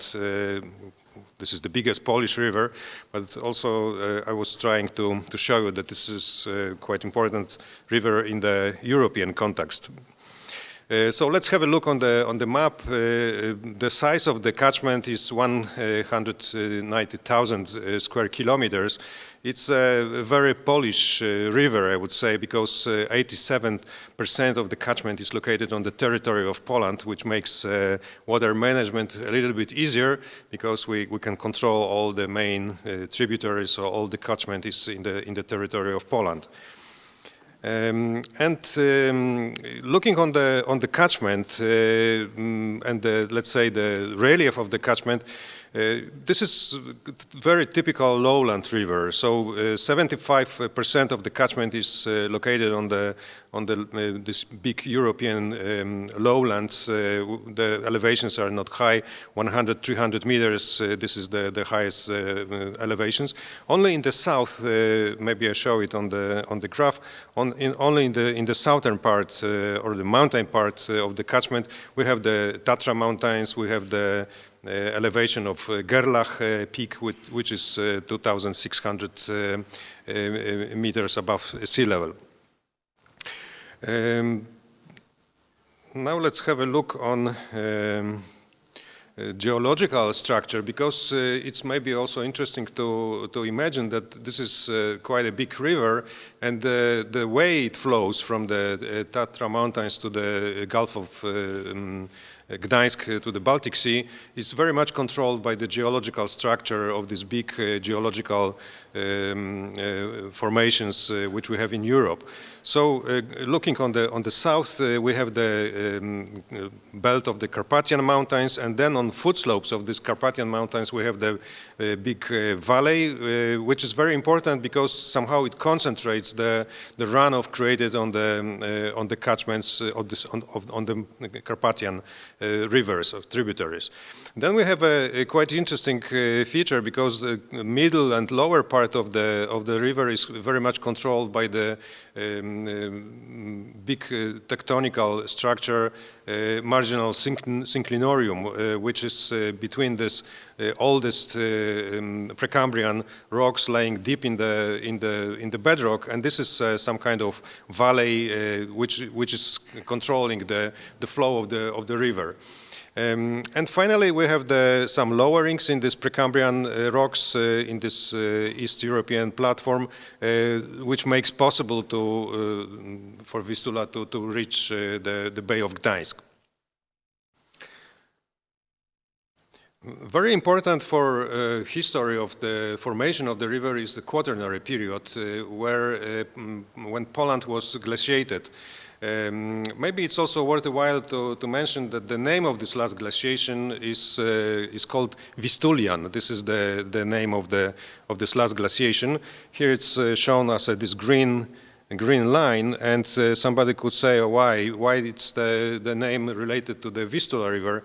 Well, if you imagine that in the Pleistocene, during this last glaciation, most of the northern and quite a lot of Western Europe was covered by the ice. We were so lucky that the most southern tip of this glaciation has somehow entered the valley of the Vistula River. It's close to Płock, city of Płock. We have the most southern range of this last Pleistocene glaciation. So because of that, the name of the last glaciation has got this name Vistulian. Maybe also it's interesting to look on the pattern of the rivers. In many places in Poland, we have a very characteristic zigzag type of river pattern, which is controlled by the fact that during the Pleistocene, during the time when the part of the Poland was covered by the ice, the only way to flow the water from the southern territory and from the edge of the glacier, these were the paleo valleys. So we have some today the rivers are using these paleo valleys.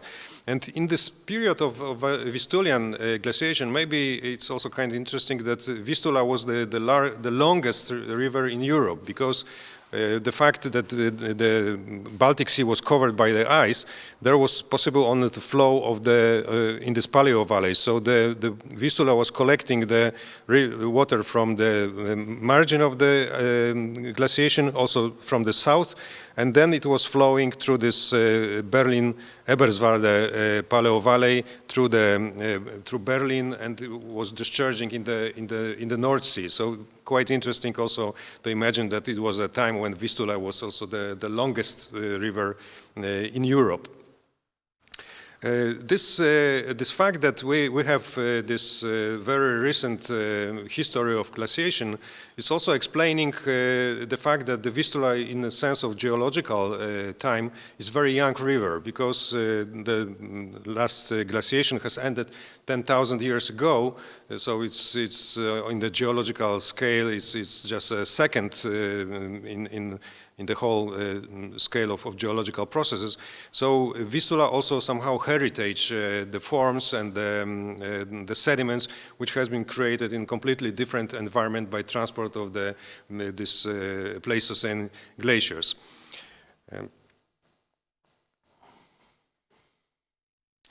Now we can go to historical times. Vistula River was very important path for migration of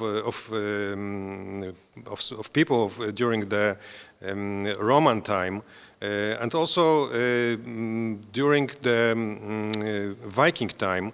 Vistula is actually mouth of the Vistula became very famous because we have the story written in 9th century, this description of the Wolfstan voyage from Hedeby in Denmark to Trousseau. Trousseau was a very important town at the time of Viking, kind of exchange point between the Viking world and let's say Western world and Eastern territories. So we have the description of this Wolfstan trip, very important evidence, and somehow if you look on the development of the knowledge about the region, about the description of the Baltic Sea and mouth of the Vistula River, this is a very important fact which is used in a history just to show what were the roads of the traveling. This road was performed on the sailing boat. The sailing boat entered the Vistula lagoon and finally landed in the Trousseau. Just a couple of years ago, it was quite a big discovery because finally this Trousseau, remnants of this settlement has been found. This is also a very interesting archaeological place with many artifacts from that time. Then we can go to golden era of Polish history.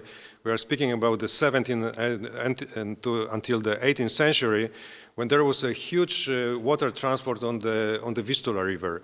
At that time, Western Europe was very much busy with discovering the new world, discovering the new lands over the oceans, and there was a need for production of grain for food supply.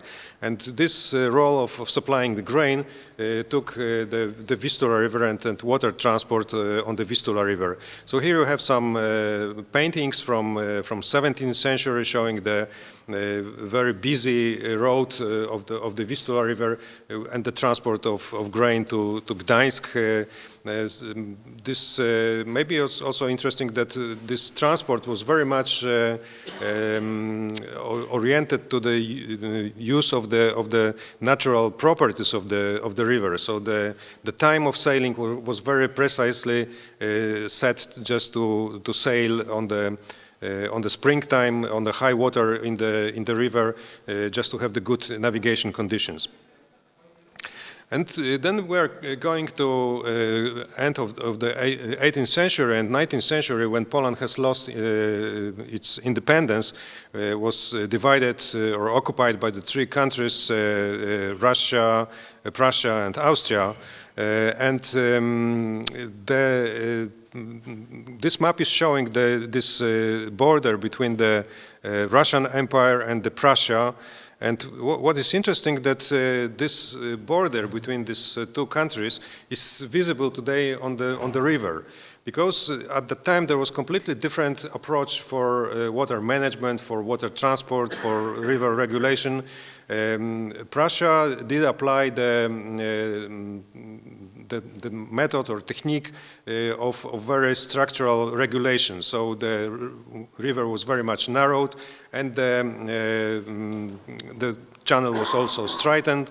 And in Russia, they were more interested to keep the natural river, partly because of the strategic or military reasons, but also they had completely different approach for river training, for river regulation. So looking on this satellite of image from Landsat, you can quite easily notice the existing difference in the regulated river in Prussia and not regulated river on the Russian territory of the lower Vistula.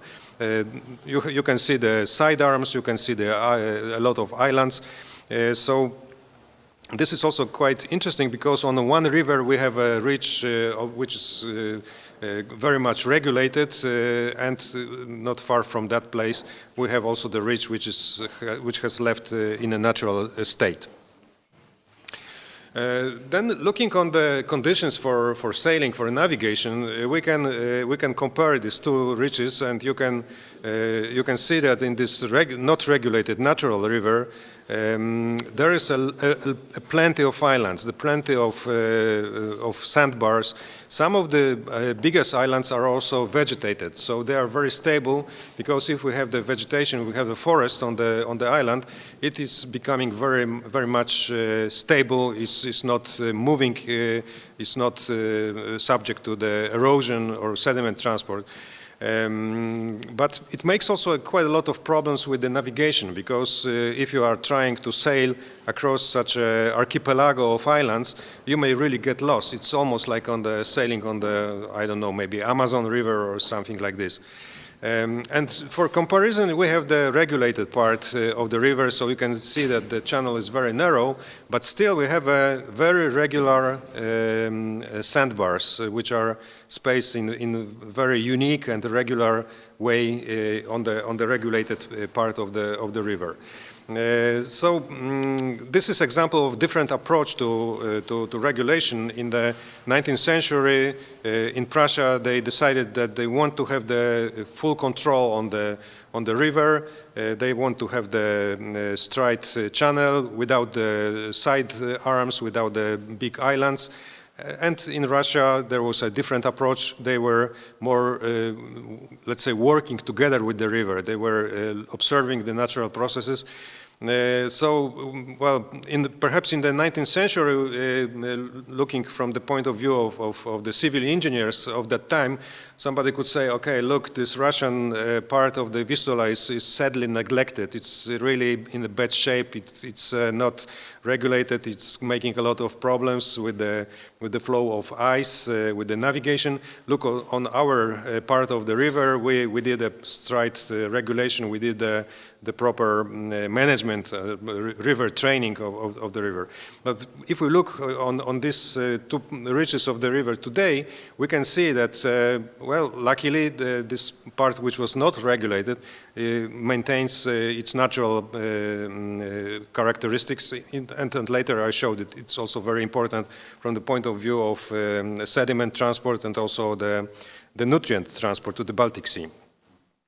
So we are going to the 50s and 60s, and then looking on these very difficult conditions of navigation on the river, the civil engineers in the 60s, they said, okay, we have to make another solution.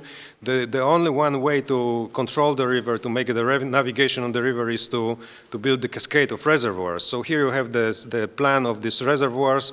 This is the profile of the Vistula River. This is the Baltic Sea. There are the area of Krakow, so upstream. And only one reservoir has been built according to this project. It's located on the middle part of the river. It's the place is called Volkswagen Reservoir. Also, looking on the plan on this map, you can see that Vistula has some canal connections which makes possible to navigate from the Vistula River to the Oder. We have the Bydgoszcz Canal, which goes to the Oder and continues to the German waterways, and we have also the connection through Pripyat to Dniepr in Russia, in Ukraine. Now let's have a look on this Volkswagen Reservoir, because it's making quite a lot of challenges, I would say, for us. Of course, we are very happy that there is the biggest hydropower station in Poland with a power of 160 megawatts installed. But this fact that this reservoir has been built is also another example. We started to speak at the beginning about the variety of the different types of channel forms and different variety in problems and channel processes. This is example when building the reservoir in Włocławek, we created a part of the river which looks and acts actually like a lake. Here you have the average velocities in the different parts of the reservoir. So upper part has a average velocities typical for a lowland river, and then if you go to this Lacursine part of the reservoir, we have almost stagnant water with very small velocities. This part acts like a lake. What is the consequence of this? Well, the reservoir has a total volume of 400 million cubic meters, but this control volume, which you can use to control floods and somehow regulate the flow, is actually very small, because it's only 55 million of cubic meters. So the storage is enough to control the Vistula flow through maybe one day, and then this control volume is full. But reservoir is, because of this part of the lake, which acts like a lake, has a very good conditions for sedimentation, because the velocity of water is slowing down, and also formation of ice. I was talking about this new ideas about converting the Vistula River into the modern waterway. So we have such a project or some idea according to AGN protocol. This is a European agreement that European countries sometimes in the future should create a one common system of navigation. And speaking about the Vistula, we have the connection through the Bydgoszcz Canal, and we have also the connection through the Bug with the Dniepr River. So there are some plans for a future according to this AGN protocol.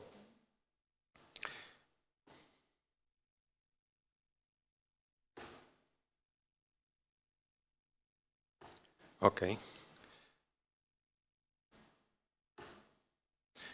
So let's have a look on the resources, water resources of the Vistula, because there is also quite a big discussion about that, that Poland has really small water resources. So here you have the map showing the precipitation. Poland has a typical precipitation for lowland catchments of Europe, so around 700 millimeters per year. And the total runoff is about 100 millimeters per year. So it's very typical for a lowland catchments.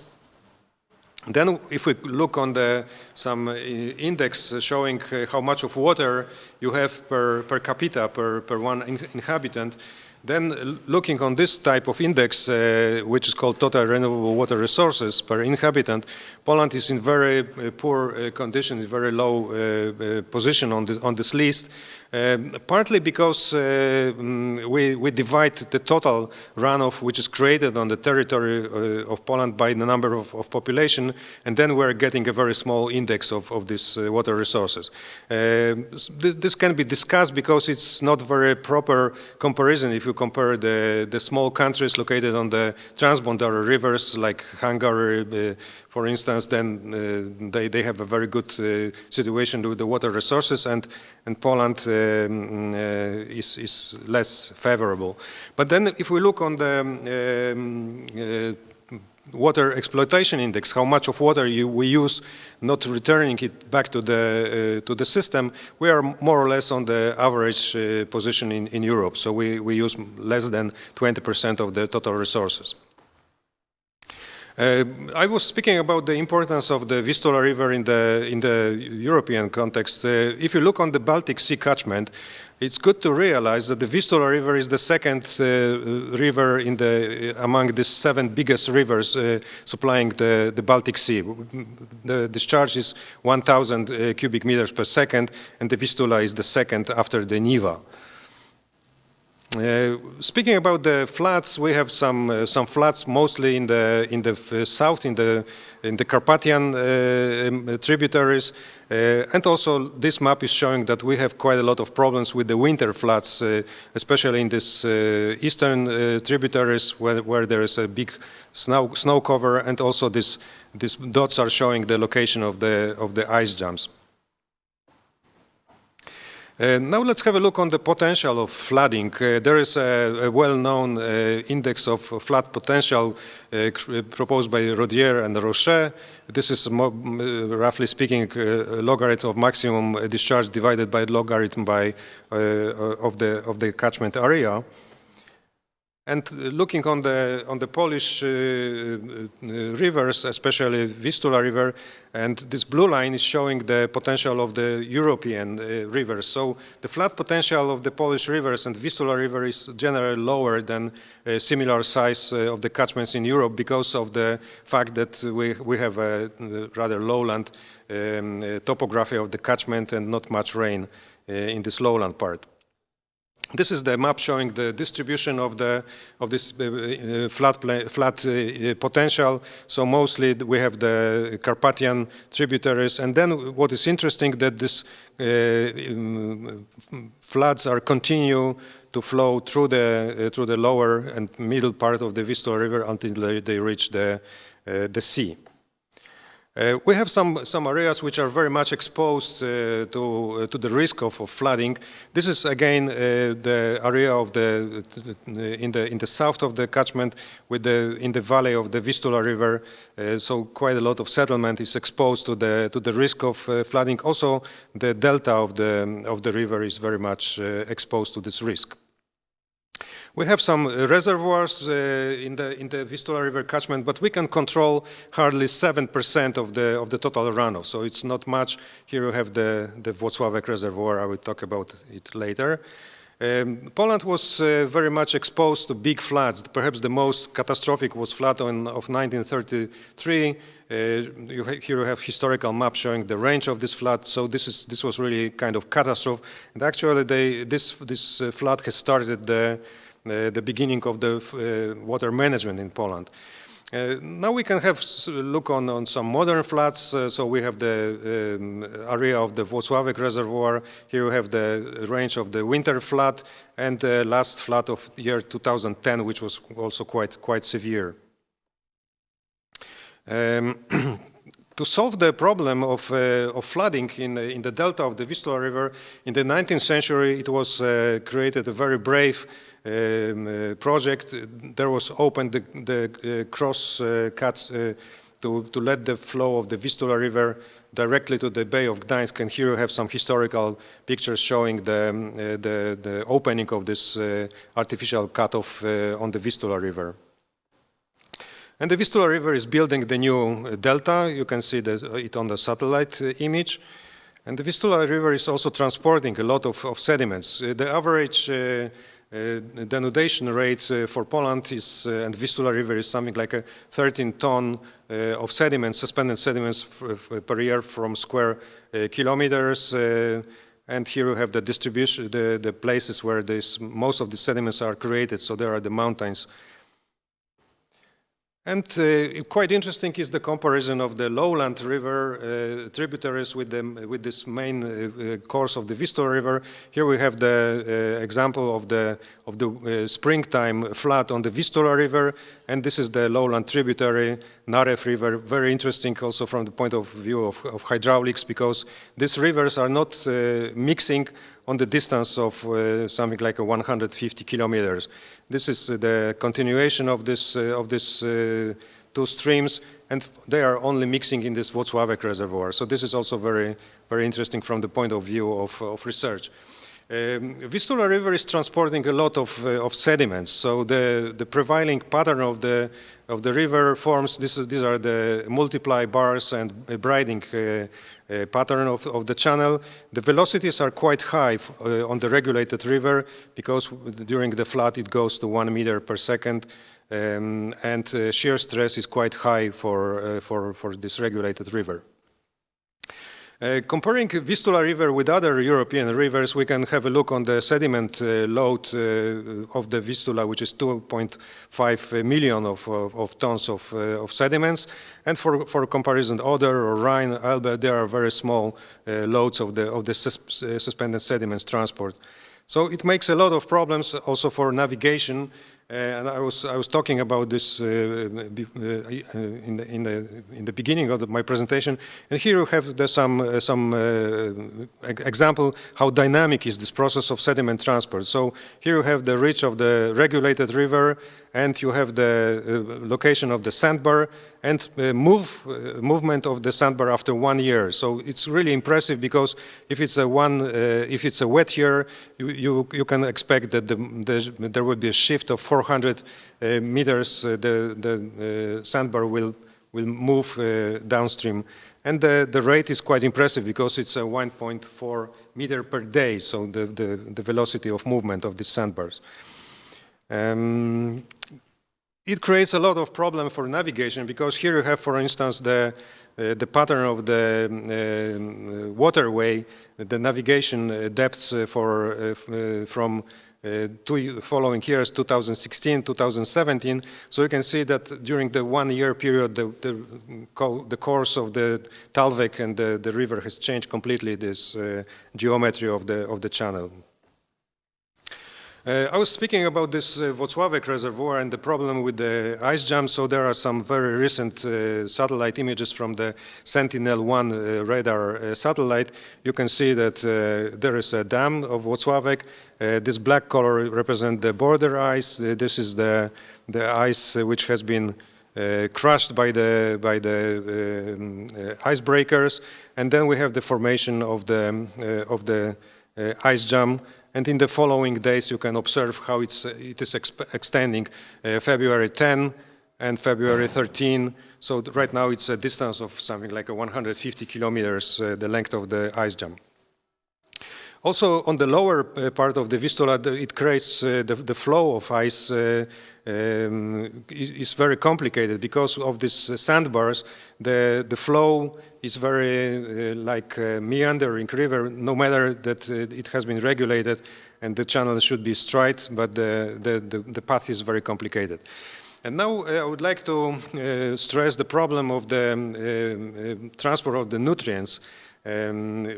Poland is very specific, especially Vistula, catchment of the Vistula is very specific because we have the highest number of inhabitants. The population is very high, and here we have the percentage of agriculture. So there is very intensively used as for agriculture. And looking on the input of the total phosphorus and total nitrogen to the Baltic Sea, we are #1. So we are the most responsible for the future of the Baltic Sea because the total phosphorus is the biggest transport from the all countries of the Baltic Sea. So this is 7 or 8,000 tons per year. We did quite a lot of progress in water management, especially water purification or wastewater purification. We have the biggest number of wastewater treatment installations in the whole region. So we work hard on this. The coming years are showing that this will be a kind of challenge for the future for Baltic Sea and also for environment protection of Poland, because on this graph you can see that there was incredible progress at the end of the 90s. And then we are observing some examples of rise of the total phosphorus load, partly because of the very intensive agriculture. There is a European policy also to encourage large-scale farming. And this is the graph showing what problems also we are facing. These dots are showing the total load of the phosphorus to the Baltic Sea, and this is the production or use of the artificial fertilizers. So you can see that in the beginning of the 21st century, we did incredible progress because of the number of wastewater treatment plants has been opened and started to operate, but this trend will continue. So this intensive agriculture will continue. And then if we look how much fertilizer is applied on the fields and how much we export to the Baltic Sea, that you can see that a lot of this nutrients is kept on the catchment. Of course, is a part of the biomass. It builds biomass, but also the fact that we have these natural parts of the rivers is very helping us with the immobilizing the sediments. And I would like to finish with this nice picture showing you the beautiful sandbar on the lower Vistula River. This is really an exciting place to stay for a night, for instance, if you have the chance to sail down the Vistula River, because it's really exciting if you think that this is the small, isolated desert island which will disappear next year. So maybe you are for the last time in your life on such a desert island on the middle of the Vistula, so it's really exciting. And thank you very much for your attention. Thank you, Professor. So how often do you try to sail there? Does that happen a lot, that you actually go into the field, into the water, or was that just an isolated case? Well, every couple of years, I'm making myself such a pleasure of Nice. sailing from the Vistula, from Warsaw to Bay of Gdańsk, so not regularly. Well, luckily we have today a really excellent access to this remote sensing data, and all these interesting cases I was showing you has been obtained using the Sentinel satellites from European Space Agency. Right. How many days does it take you to do the full trip? It takes something like 1 week to go from Warsaw to Gdańsk. So, okay. So it's. Please approach the microphone a little bit closer. Yeah, thank you. So, do you have some friends or some people around you when you travel, or do you do it on your own? Yeah, it's good to have a crewmate, somebody with you on the deck, because well, it's quite challenging to sail on the Vistora River, especially in this natural river, because there is like myriads of islands and sandbars, so sometimes it's very difficult to find the way, but this is really exciting, and the nature is so beautiful. Also, it's a very nice way to spend your vacations or your holidays, because if you imagine the millions of people laying on the coast of the Baltic Sea, right, and then you are suddenly on your own, alone on your own island in the middle of the Vistula River. So it makes. I love that. I imagine that would be great for mindfulness, so that you can actually be on your own with your thoughts and not just distracted by the environment. Speaking of the environment, I wonder if our audience have some questions. But regardless of that, Professor Ravinsky and Professor Okrushko will be the ones to ask some additional questions. And so I'm really looking forward to that. I don't know what your take is from this presentation. I really enjoyed it. And I feel like there was this moment when I felt really bad about nitrogen and phosphorus, so much of it being coming from our country. And I wonder if you professors have some optimism in this field, that it will actually improve. Yes, first of all, Arthur, thank you so much for your very interesting lecture, and I am sure people will miss coming to Poland, because Vistula was one of our key points to show, and I hope they will use this opportunity to come. Yes, indeed, it's a problem of water quality in Poland in general, so of our rivers. So the bad point about water quality in our rivers is that 90% of our rivers are of rather poor quality. So that's really a key issue. But with respect to the lecture of our keynote speaker, we have one probably tricky and difficult question, because we have a big debate in Poland about Volkswagen Reservoir that you mentioned during our talk. Some people say that it is guilty of everything. Some say that it is very important, for example, for our for supplying of the power. So, what's your opinion about the role of Volkswagen Reservoir, which was built as a part of a cascade, in fact? So it was not according to plan. The plan was much broader than it was realized. Can you share your opinion about this? This is indeed a kind of puzzle, just to answer this question. Because well, there are different dimensions. Okay, if you look on the production of the, let's say, renewable energy, so there is no doubt we have quite a big power station supplying a lot of energy, green energy, because it's a hydropower. So this is, let's say, on this positive side of the reservoir. But then we have the problem, indeed, what you mentioned, that the reservoir has been designed as a one chain or one element of the Cascade of Reservoirs. So we have quite a lot of problem with the sediment transport, and also I was showing this problem with the ice phenomenon. So there is some let's say, negative aspect of the reservoir. But looking also on the, let's say, results of the biological studies, There are some studies showing that the reservoir has actually increased the biodiversity, because on the river you have the part of the big water body which is acting like a lake. So this is another point of view. So my opinion is, okay, I believe that if such a structure exists, so our job, our duty is simply just to find a good way to run it, just to maintain it, to keep it going, because the reservoir has been opened in the 1970s. So looking on the, let's say, perspective life expectancy of such a structure, we still have quite a number of years ahead.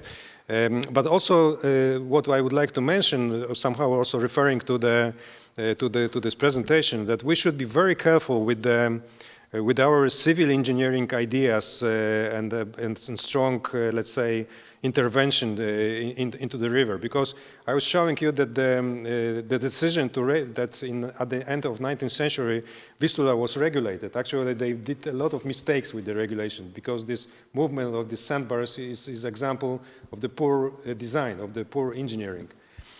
So the consequences of this are lasting for centuries. And sometimes they're irreversible, because it's hard to imagine that right now somebody could say, okay, let's turn the lower Vistora River, regulated in the 19th century, into the natural river. It's impossible. So we should be very careful, and we should think and imagine how our world may look like in the next century. What will be important, what we will have to transport, what we will have to produce, what will be the use of the water bodies. We shouldn't also forget about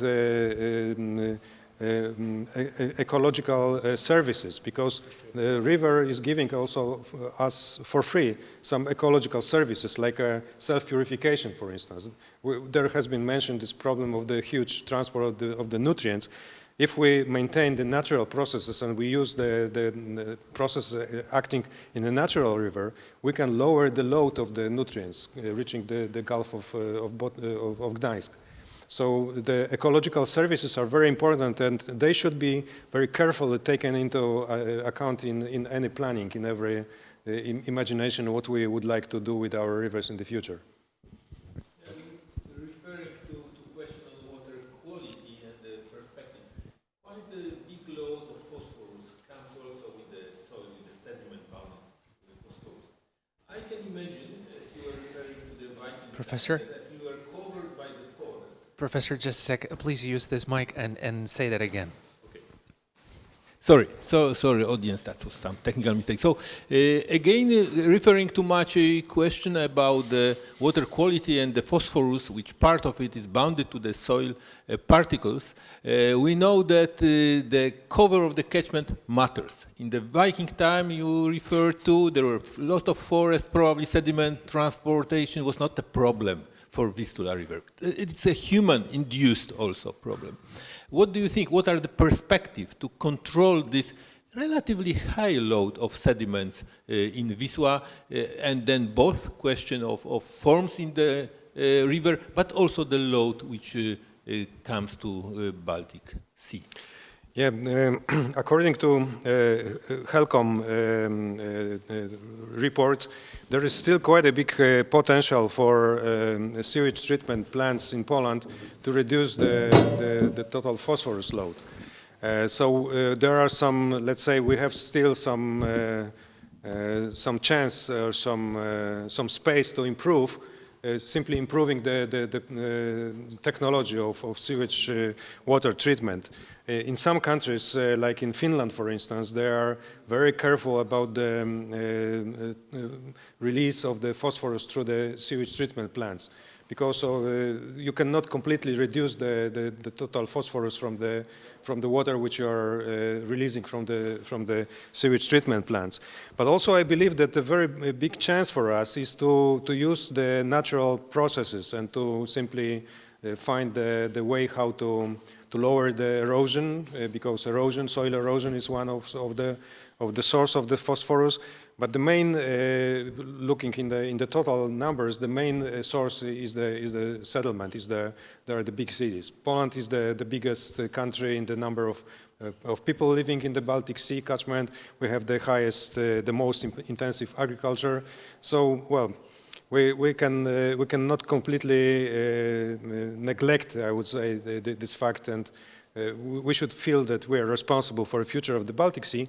But on the other hand, I believe that fact that we still have a lot of natural rivers, this is our, let's say, privilege and our good side. Thank you very much.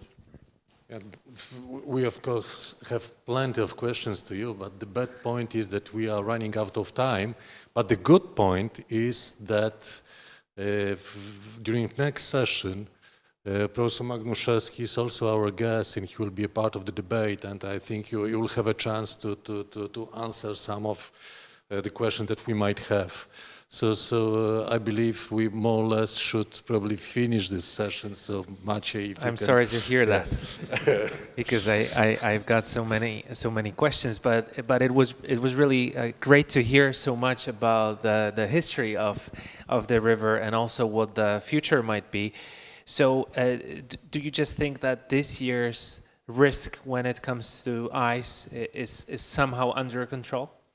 Yeah, I think, well, with the ice jumps, it's always the problem with some, let's say, sequence of weather conditions. So this year we were quite unhappy or unlucky because the water management agency has started to crush the ice on the reservoir at the end of January. Mm-hmm. But then there was a sudden drop in the temperature.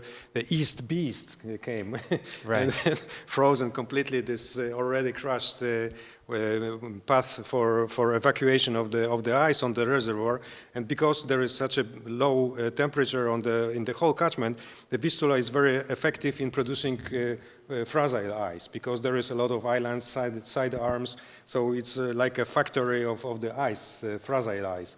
And this created this ice jump. But we have some news from the water authority that they already started to crushing the ice again on the reservoir. So there will be a way to evacuate the ice from the reservoir. Nice. That's really good, and I hope that in the future, not only us professors, but also our audience will be back to Poland, and then we will be maybe be able to join your trip at the river, because it seems so exciting. Thank you very much, Professor. Thank you. We'll be taking a short break, and Professor Ravinsky and Okrushko were right about the fact that we will be back with Professor Magnuszewski as well. So at 12:30, there's a session about buoyancy-driven flows, and that is highly recommended. There's also a session that starts at 2 p.m., so there's much more yet to come. And so 12:30 is that next thing that people should follow, right? Yeah, that's definitely, it's one of our webinars that we also have, that the chairs of some sessions volunteered to also have. And just to remind, every day we'll have two connections, major connections every day. One at 10 o'clock, which is right at the moment, and another one at 2 o'clock, which is the major session, which will be live. Yeah, and so 2 p.m., one of the major sessions of today, we call it Unesco, a session led by Professor Maciej Zaleski, and you are more than welcome to join this session. I think there are some exciting things to come also about the mentioned few times natural-based solution at work. Thank you. Sounds like a plan. Thank you very much, Professor, and thank you very much, Professor Magnuszewski. Great job. And so please stay tuned to the conference.